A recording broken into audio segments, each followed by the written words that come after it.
Chapter 4. The Old Man Paid My Passage. The waves crashed against the bow of the ship, spreading sheets of water over the forecastle head. The old hog islander was running bow into the gale, and she plunged. As she plunged, she suffered and creaked amidship, and when she buried her prow in a sea, her screws came clear of the following waves and threshed painfully half out of the water. The night was blacker than the water and as cold as the Arctic that supplied the sea on this northern passage to Liverpool. The night watchman was braced against the anchor chains as they stretched taut from the chain locker to crimp round the winch. The night watchman was really two people, the number 2 ordinary seaman and the cadet. They each worked an 8-hour shift from 8 bells to 8 bells, or from 8 p.m. to 8 a.m. 2 hours on lookout, 2 hours on standby, 2 hours on lookout, 2 hours on standby. 7 bitter cold nights a week, each week. The night watchman wore smelly long drawers, 2 pairs of pants, 2 wool shirts, 2 sweaters, a sheepskin coat, oilskins, a knitted cap pulled down over his ears, under the sou'wester, 2 pairs of socks and hip boots. The sheets of water hit him full in the face, streamed back over the ice forecastle head, and went cascading over the deck cargo of lashed-down logs, chained tautly to the hatch and bulkhead and tightened by turnbuckles.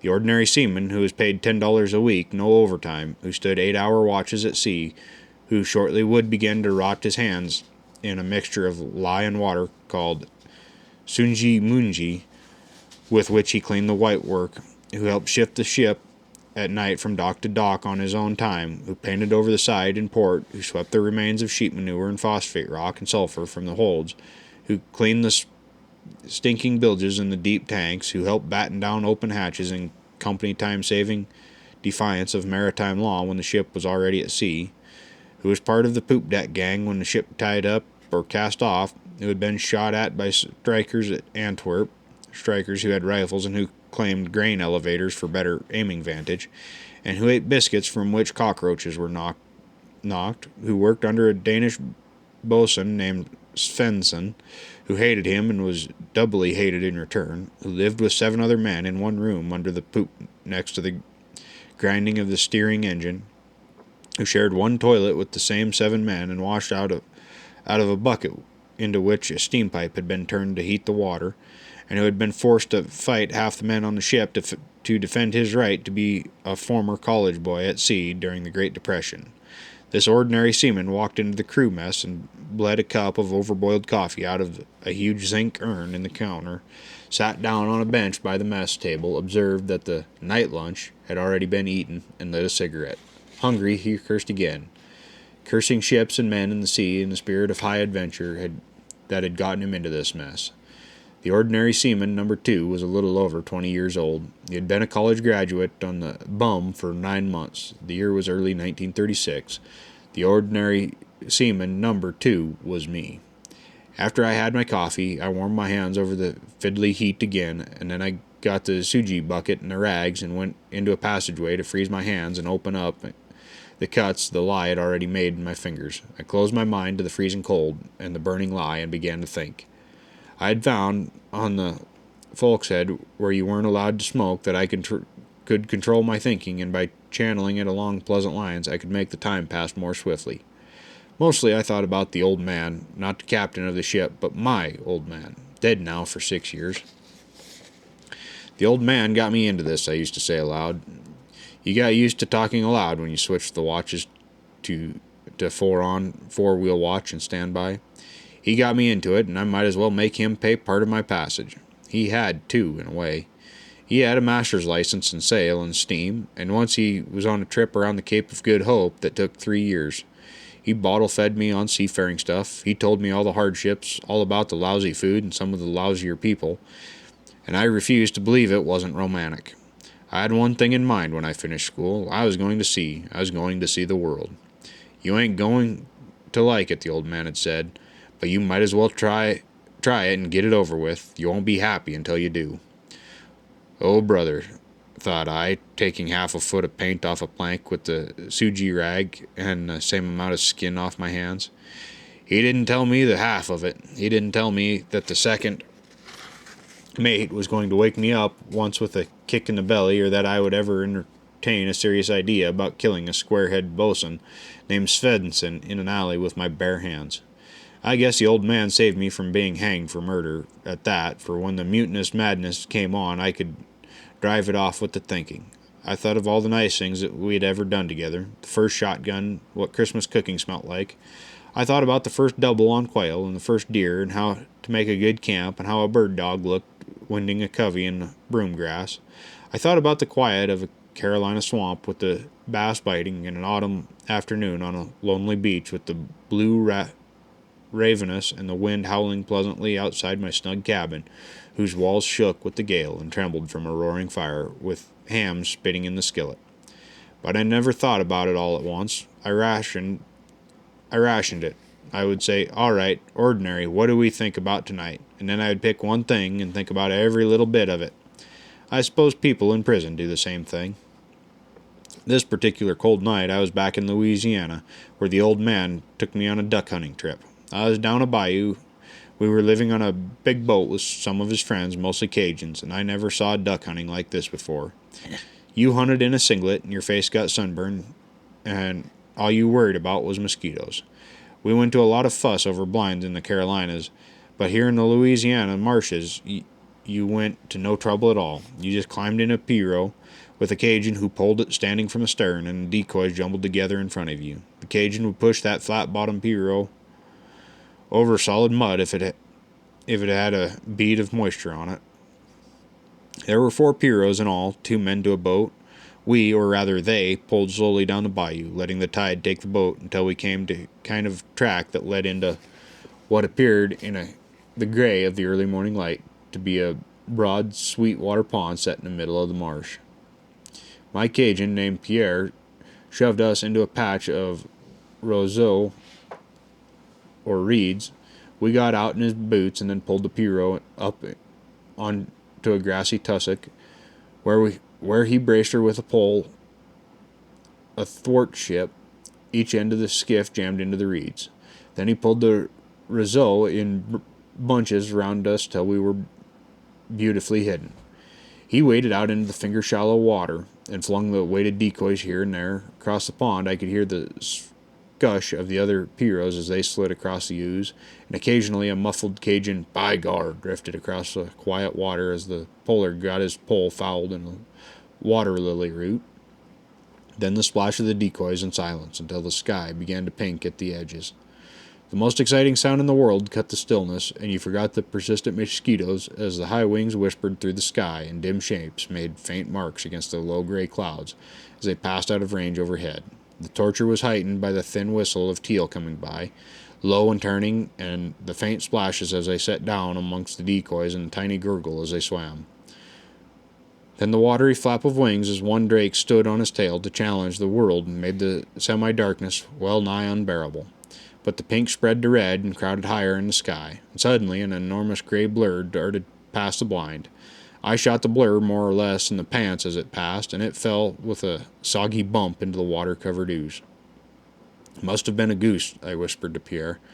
"Non, man, dat no goose," he whispered back. "Dat big bull pintail. Big lack a goose, though. Look, you here. Come, some more." A flight of pintails came in and swirled, and I raised the gun. But Pierre touched me on the arm. "Non, don't shoot yet," he said. "Dey make one more turn, then come seat down with decoy." Pierre was right. They went away, turned, came in low and perfectly, and locked their wings. I shot at the feet of one big drake as he dropped his legs, dumped him, and pulled away to a fast-climbing bird, another drake. I aimed at his sky-seeking bill and dropped this fellow too. I was out of breath with 3 big pins on the deck in half a minute, the most beautiful of all the ducks with russet head and herringbone gray suit, showing white-breasted as they lay belly up, feebly kicking in shallow water. Pierre seemed impressed, although he said nothing, just nodded. He had a gun, but hadn't fired. Now the boom of guns was coming from the other blinds, and ducks were dropping out of the sky. You could hear the splash as they hit, and the rattle of shot on wings as some carried lead.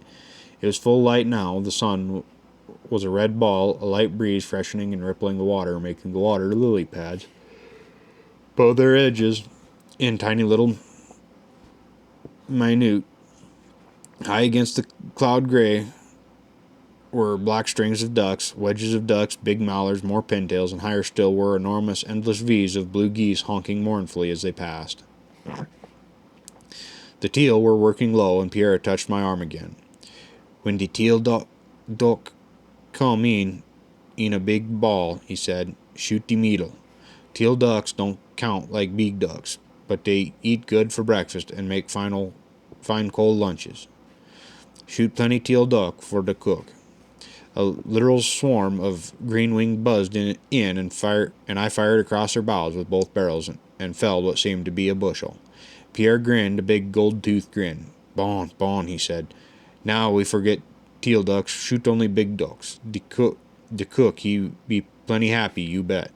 Who's the cook? I asked. The cook, he punched himself in the chest. I the cook, me. A flight of mallards struck their heads down as Pierre called plaintively. They turned, circled to reconsider, and Pierre called again. They swept behind us in a great curve and came around intent now on decoying. Keeping my head down, I moved the gun up higher and slipped the safety catch. A shrill whistle from the bridge hauled me swiftly out of the Louisiana and back to a Suji bucket on the hungry ship. Sundance bound for Northern Europe ports from Savannah. I ran up to the bridge. The mate was bending over the ladder, looking down at me. We've changed courses, he said. Trim the ventilators. Aye, aye, sir, I said, and I went off down to trim the ventilators that led to the cargo hold so that no nasty ocean damp would damage our lovely cargo of sheep manure, sulfur, phosphate, rocks, nails, and scrap iron for the Germans to make war with. The waves crashed over the decks as the ship changed course, and all the ventilators appeared to have rusted fast since they had been trimmed an hour ago. I thought as I wrestled in the wet cold with the jammed ventilators that Louisiana duck hunting was too good for this kind of work, and I would save the rest of it for the last 2 hours before dawn on that unlimited stream of profanity, water-drenched, wind-swept, sea-tortured forecastle head. The forecastle head was even colder, windier, and wetter after the change of course, and I had to wedge myself between the anchor chains to keep from being washed 10 feet straight down into the well deck and onto the deck cargo of logs. I was still a couple hours until dawn, the coldest, most miserable time of the waning night, when cold gray sky would merge with cold gray sea, and there was nobody alive on the Atlantic but you. What they needed a lookout for, I couldn't say, because you couldn't have seen the Queen Mary 50 yards ahead of you. It was time to go back mentally to where it was warm, to the Roseau Reed blind off the Bayou Filbert in Louisiana, squatting in a flat-bottomed pirogue with a Cajun named Pierre. The sun was coming up, the mosquitoes were departing, and across the little lily-studded Sweetwater Pond, the old man's gun was booming. The sky was full of big ducks, and higher up a million geese were working. I wiped a gallon of cold Atlantic Ocean off my face with the back of a glove and longed then and there for Louisiana. Somehow you don't associate fine duck hunting with warm weather and pleasant surroundings, but this Louisiana hunt the old man took me on was about the best I'd ever seen up to then. We were laying in a big clean launch moored at a Cajun oyster dock that stuck out of the levee and poling out in the pirogues to hunt. There were 8 of us, the old man and me and 2 of his friends and 4 Cajuns who served as guides, cook, and assistant gunners. I thought Cajuns were just fine. They were originally the French people that the British deported from Acadia in the middle 1700s. Acadia now being Nova Scotia, the old man told me, and they still spoke a French-English patois that was pretty funny to the outsider. They were magnificent hunters, trappers, fishermen, and marshmen. Cajun in hip boots could walk a marsh as though it were a sidewalk, when you would bog to your neck in the ooze.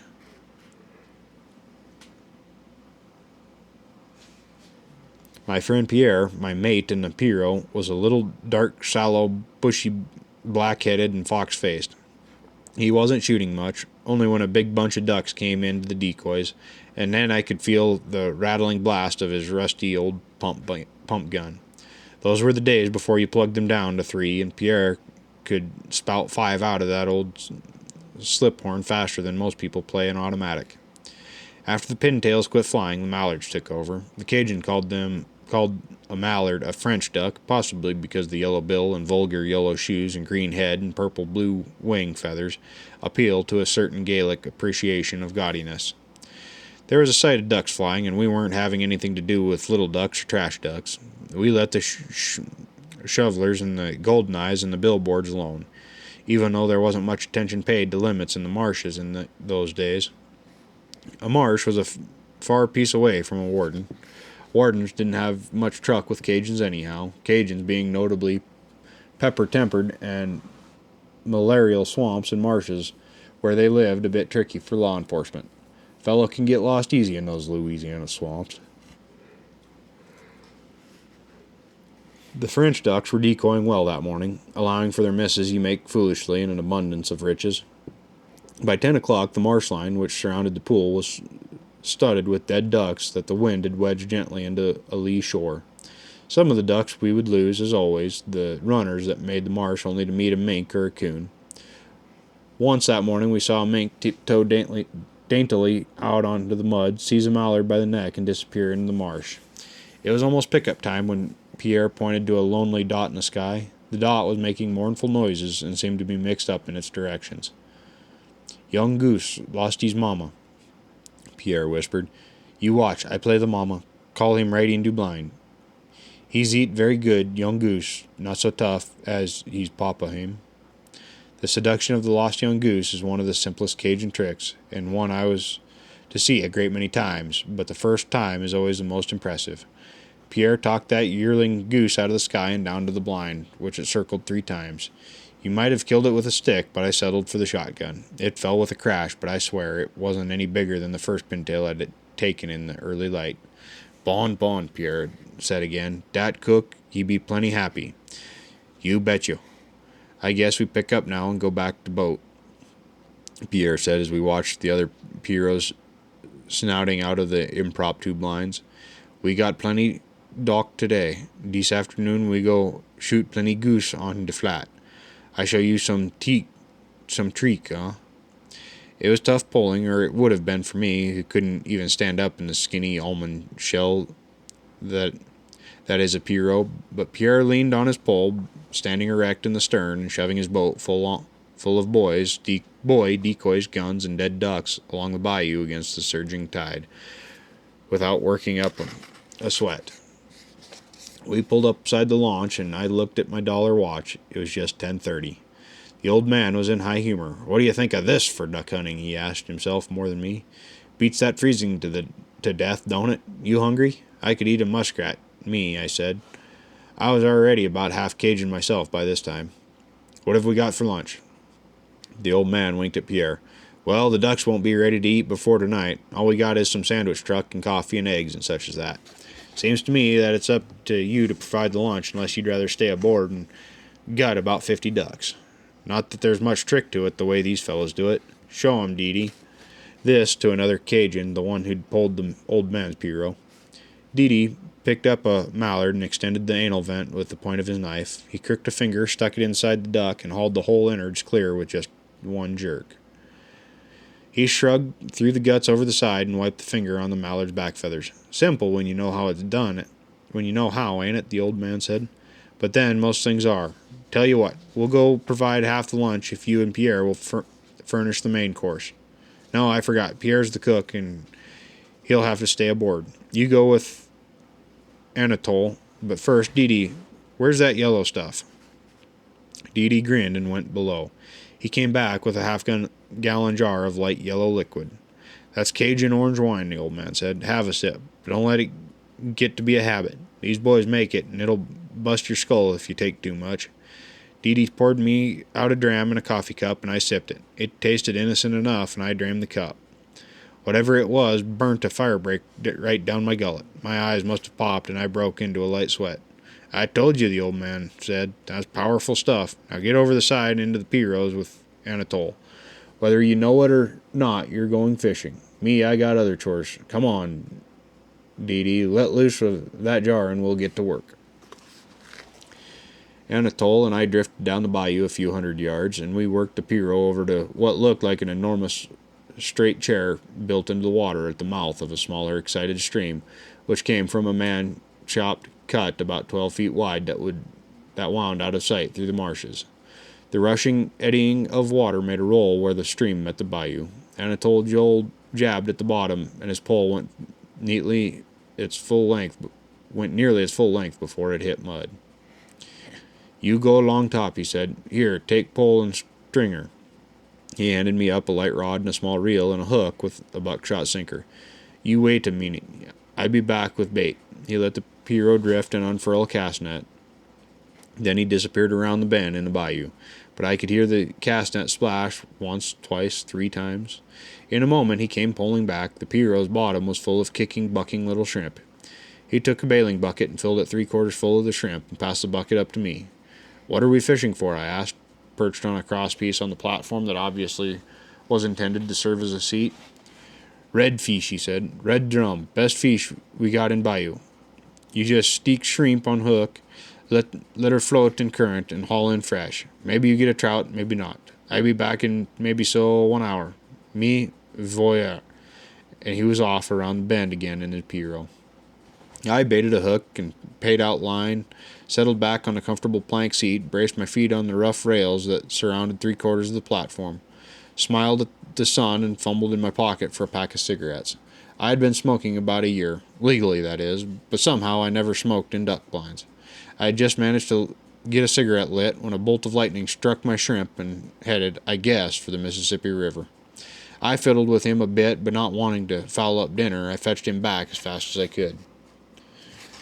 He was a big redfish, 3 or 4 pounds, well hooked and swimming around at the foot of the platform. I didn't have a net or a gaff, so I climbed down the crosspiece that made steps up to the fishing chair, holding the rod with the line taut in my left hand. The left arm crooked under a crosspiece to hang on. I managed to swim the fish in to where I could gaff him with my hooked fingers in the gill and jerked him kicking out of the water. I climbed backward upstairs to the platform and strung him on the stringer, then let him back into the water where he seemed to be happy. The sun was pounding down now, and I took my undershirt off. I could almost feel the freckles pop again on my shoulders, where old-time blisters had been replaced by big blotchy brown spots. My nose and forehead were already beginning to pink. I threaded another shrimp on the hook and repeated the performance. When Anatole came pulling back after an hour later, I had 6 or 8 big reds swimming on the stringer, and I'd lost as many as I caught. That's plenty for lunch, Anatole said. Come on, we go back to the boat. We got plenty other things for eat us. Today we got jambalaya. At least we got the making if that Pierre he don't wreck the rice. I clambered down and we dragged my string of fish into the boat where the big reds flopped and kicked on top of whatever it was Anatole had provided. What Anatole had provided was a bushel of big crayfish, another bushel of big shrimp, and about 2 bushels of clams. When we got back to the boat, sitting clean and riding high and pretty, the old man was already aboard. He was perched on top of the cabin, shucking a mound of fresh oysters that nearly reached to his chin. Man, this is the land of plenty, he grinned around his pipe. All you gotta do is stick down a tong and drag up a peck of oysters. We, Dee said from the stern sheets where he was plucking ducks. Plenty hunters. Other people's hunters. You don't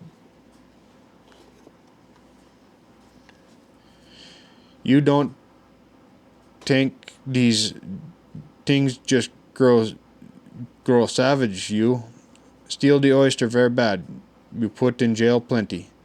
Worth a stretch, the old man said happily. Here, boy, have a dozen of these illegal critters to hold down your appetite until dinner time, which is a good hour off yet. We got to get the raw materials ready for the cook. All he's done so far is fumble around with some rice and drink a quart of that jaundice-colored poison that they make out of oranges. The oysters, new tongued from the mud and washed clean, tasted wonderful without salt, pepper, or sauce. There must have been a zillion billion oysters in that bayou because all the roads alongside were made of crushed shell, and right where the launch was moored were mountains of the bleached shells just sitting like big white hills. Try some these clam, you, Anatole said, dumping a dozen of the yellow-fleshed, purple-cornered, plump little clams into my tin plate.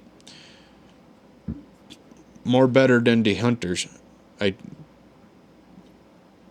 think me. Got more salt in.